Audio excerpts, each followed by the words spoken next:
میکنن. شاروالی کابل از تمام امکانات استفاده میکنه تا شهروندان عزیز در رفاه بهتری قرار بگیرن و به گونه مشخص در موضوعات ترافیکی و هماهنگی مشخص با اداره محترم ترافیک داره و تحلیل ترافیکی هست. بعضی از چاره‌ها در داخل شهر کابل برداشته شده و به شکل اینترسکشن ساخته شده، مثل چاره‌ای برکی، مثل چاره‌ای ترافیک، مثل چاره‌ای کارت مامورین.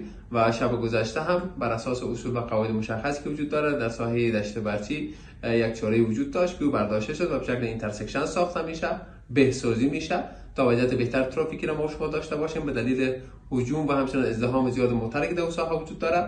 و در این حال یک سرک مشخص دیگه که از امی چاره‌ای وصل میشه مستقیما به طرف چاره‌ای پل سرخ هم مشکل ترافیکیش کاملا رفع میشه. امیدوارم که در شهر کابل چاره‌های بهتر و زیباتری داشته باشیم و همچنان شاروالی کابل متحد به این است که از علم جدید ترافیکی وجود داره در بهبود وضعیت ترافیکی شهر استفاده بکنه.